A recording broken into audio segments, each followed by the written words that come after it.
बिस्मिल्लाहिर्रहमानिर्रहीम, अस्सलाम वालेकुम। CS वाइब्स में वेलकम। कंप्यूटर बेसिक्स का ही हमारा 20th लेक्चर है। प्रीवियस लेक्चर में हम लोगों ने बात की थी कंप्यूटर मेमोरी और उसकी स्ट्रक्चर पर। इस लेक्चर में हम बात करेंगे कंप्यूटर की प्राइमरी मेमोरी पर और उसकी पहली टाइप रैम पर।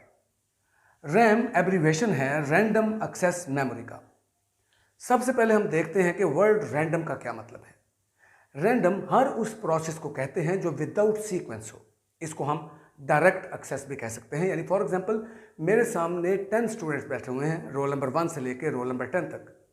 फॉर एग्जांपल मैं रोल नंबर 1 से पहले कुछ क्वेश्चंस करता हूं, फिर रोल नंबर 2 से, फिर रोल नंबर 3 से। इसी तरीके से मैं एक सीक्वेंस के साथ रोल नंबर 10 तक पहुंचता हूं। तो लिहाजा ये काम मैंने सिक्वेंशियल किया। लेकिन अगर मैं रोल नंबर 1 के बाद रोल नंबर 3 से क्वेश्चन कर लूँ या रोल नंबर 3 के बाद डायरेक्ट रोल नंबर 9 पे आ जाऊँ, तो ये मैंने रैंडम काम किया है। इसे रैंडम एक्सेस कहेंगे या रैंडम प्रोसेसिंग कहेंगे। इसी तरीके से जो रैम है उसे रैंडम एक्सेस मेमोरी कहा जाता है। एक्सेस मींस डेटा को एक्सेस करना, मेमोरी से डेटा को रिट्रीव करना, हासिल करना। तो रैंडम मींस जिस तरह लास्ट लेक्चर में मैंने आपको बताया था कि मेमोरी मिलियंस ऑफ सेल्स के ऊपर मुश्तमिल है और ये तमाम जो सेल्स हैं वो 8 के ग्रुप के साथ अरेंज हैं, जिसको हम एक बाइट कहते हैं। लिहाजा जो CPU है वो रैम से विदाउट एनी सीक्वेंस कहीं से भी एक बाइट को एक्सेस कर सकता है, इसीलिए इसे रैंडम एक्सेस मेमोरी कहा जाता है। इसके अलावा जो रैम है इसे रीड एंड राइट मेमोरी भी कहा जाता है, क्योंकि यूज़र का डेटा इसमें राइट भी हो सकता है और इससे डेटा रिट्रीव भी करवाया जा सकता है। तो अब हम बात करते हैं कि रैम की कुछ टाइप्स हैं। इसकी 3 टाइप्स जो हमारे सामने आती हैं वो है SRAM, जिसका मतलब स्टैटिक रैम है, DRAM डायनेमिक रैम, और इसके अलावा MRAM यानी मैग्नेटो रेजिस्टिव रैम। सबसे पहले हम बात करते हैं DRAM पर, डायनेमिक रैंडम एक्सेस मेमोरी पे। डायनेमिक मीन्स जिसके अंदर चेंजिंग होती रहती है, जिसमें कुछ वेरिएशंस आए, उसे हम डायनेमिक कहेंगे। ये रैम की वो टाइप है जो कि एक्सपेंसिव नहीं होती।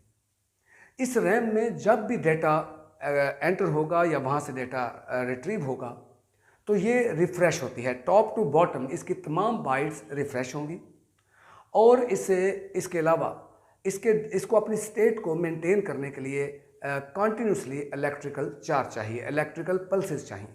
अगर इसको इलेक्ट्रिकल चार्ज ना मिले तो कुछ अरसे तक, कुछ देर के बाद इसका जो चार्ज है वो ख़त्म होने से डेटा जो है वो लॉस्ट हो सकता है। लिहाजा इसको कॉन्टीन्यूसली इसे इलेक्ट्रिकल चार्ज चाहिए। लिहाजा ये बार बार रिचार्ज होती रहती है और जब भी इसमें डेटा एंटर होगा या डेटा इसमें से रिट्रीव होगा तो ये रिफ़्रेश होती है। और जब ये रैम रिफ़्रेश होती है तो उसके दौरान CPU को वेट करना पड़ता है। CPU इसमें से डेटा एक्सेस नहीं कर सकता, लिहाजा जिसकी वजह से ये प्रोसेस स्लो हो जाता है। लिहाजा DRAM एक्सपेंसिव भी नहीं है और इसकी वजह से ये स्लो भी है। दूसरे नंबर पे हम बात करते हैं SRAM पे, यानी static random access memory. Static means कि जिसमें वेरिएशंस ना हो, जिसमें मेंटेनेंस रहे। इस रैम के लिए रिचार्जिंग की ज़रूरत नहीं होती। इसमें इलेक्ट्रिकल जो चार्ज है वो सेव रहता है। इसके अलावा जो इसके अंदर अगर हम डेटा को स्टोर करें या रिट्रीव करें तो ये बार बार रिफ़्रेश नहीं होती, और जब रिफ़्रेश नहीं होती तो CPU को डेटा एक्सेस करने के लिए वेट नहीं करना पड़ता, लिहाजा ये फास्ट है और ये DRAM से एक्सपेंसिव भी है।